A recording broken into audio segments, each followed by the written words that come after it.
अस्सलामुअलैकुम। कैसे हैं आप सब लोग? उम्मीद करती हूँ आप सब लोग ठीक होंगे, खैरियत से होंगे। आज मैं आप लोगों को छुरी को तेज़ करने का तरीका बताऊंगी, कैसे हम लोग तेज़ कर सकते हैं। इस तरीके से हमारे पैसे भी बच सकते हैं और टाइम भी ज़ाया नहीं होगा। जैसे कि आप लोग जानते होंगे कि कुछ ही दिनों में ईद आने वाली है, तो छुरियों को तेज़ करना बहुत ज़रूरी होता है। तो आप लोगों ने सबसे पहले छुरियों को ले लेना है और आग को जला लेना है, ठीक है। तो आप लोगों ने सबसे पहले इसको 1 से 2 मिनट अच्छे तरीके से गरम करना है। उसके बाद जो आप लोगों के चूल्हे के साइड वाली जगह होती है, ठीक है, उससे आप लोगों ने इसको रगड़ते जाना है। इससे इसकी धार बहुत ही ज़्यादा तेज़ हो जाएगी, ठीक है। मैं आप लोगों को दिखाऊंगी भी सही कि कैसे इसकी धार बहुत ज़्यादा तेज़ हो जाएगी। ऐसे आप लोगों ने अपने चूल्हे के साथ इसको ऐसे रगड़ना है, क्योंकि आप लोगों ने वो कहावत तो सुनी होगी कि लोहा लोहे को ही काटता है। तो इसी तरीके से आप लोगों ने इसको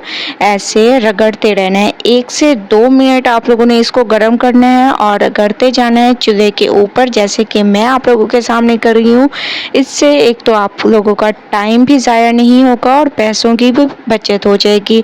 तो आप लोगों ने इसको 2 से 3 मिनट मुसलसल ऐसे करते रहना है, ठीक है, रगड़ते रहना है, ताकि ये इसकी धार बहुत ही ज़्यादा तेज़ हो जाए और हमें किसी भी दुकान पर जाने की ज़रूरत ना पड़े। क्योंकि जैसे ही बड़ी ईद आती है तो दुकानों पर रश बढ़ जाता है और वो बहुत ज़्यादा नखरे करने लगते हैं और डबल पैसे मांगते हैं। तो आप लोग घर में खुद तेज़ कर सकते हैं। एक बोटी जो मैंने ले ली चिकन की, इसको मैं आप लोगों को काट के दिखाती हूँ कि कितनी आसानी से इसको हम लोग काट सकते हैं। ये देखिए, माशाल्लाह से बहुत ज़बरदस्त तरीके से मैंने इसको काट लिया है। आप लोग देख रहे होंगे कितनी तेज़ इसकी धार हो चुकी है। तो आप लोगों को दुकान पर जाने की ज़रूरत नहीं पड़ेगी, घर में आप लोग खुद छुरियों को तेज़ कर सकते हैं।